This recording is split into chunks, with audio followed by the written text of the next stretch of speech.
Hi everyone, 6:05, and this is Yang, and today's topic is about total solar eclipse.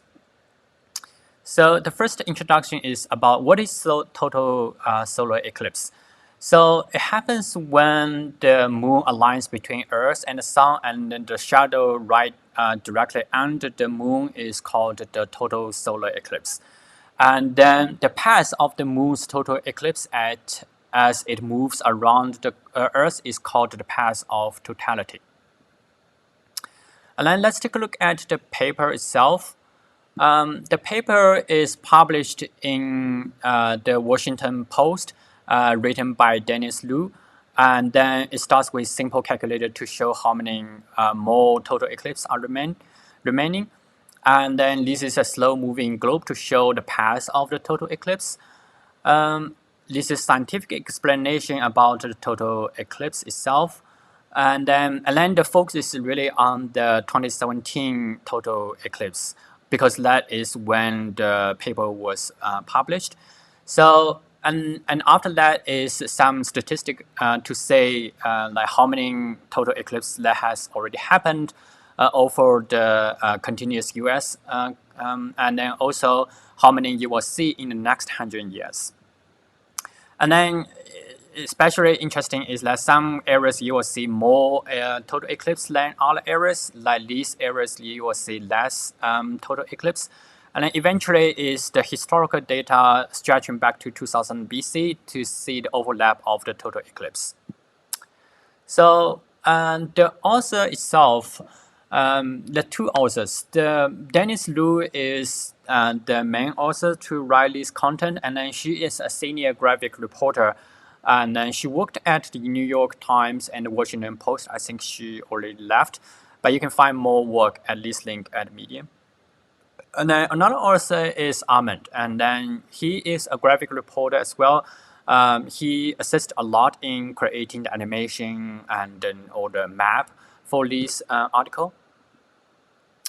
So the data source, the historical data is from 5 millennium canon of the solar eclipse database, and then the prediction data is from NASA eclipse predictions data.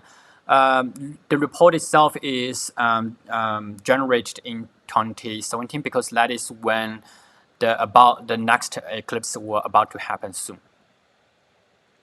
And the data process itself is the raw data is retrieved using API from the database and then mapped these data to the polygons of the maps. And I did download the source code of this article, and then it's massive. It has like 31 JS files and 8 CSS files and 2 HTML files and also a dozens of PNG files to show the map. And the main takeaways of this article, I'm gonna go back to the article itself.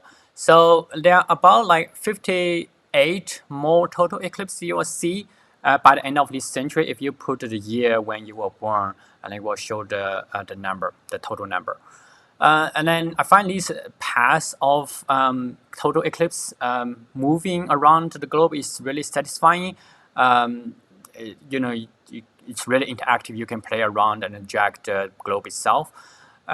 And then the main focus is actually in the 2017 because this is the very real event happening in the US because it's continuously moving along the US itself, and then it's starting from the west and all the way to east. And then some statistics like the past 100 years, you will see like some areas you was more likely to see total eclipse like Boise and then Carbonate.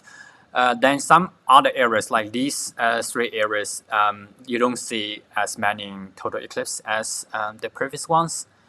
And eventually, if the timeline stretched back to 2000 BC, you will see the overlap of all the total eclipse itself. And then some dark areas, that means that you have more likely to see total eclipse than some other areas. So just on average, there are total 7 total eclipses you will see per century in the US mainland. So strengths of this article, some are very obvious that, there's this interactive calculator. You will see how many total eclipses are remaining. And then the globe is moving So it's really satisfying to look at. And then the total eclipse path is very clear as well. Some very subtle but really good as well is that when you first load the page, you will see this total eclipse happening on your page itself.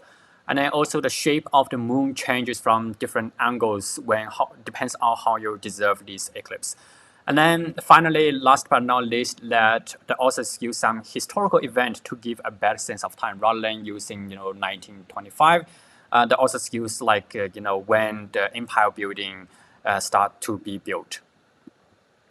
The critique is that although it has the interactive calculator, but only accept years 1917 to 2017, and some legend is missing from the map.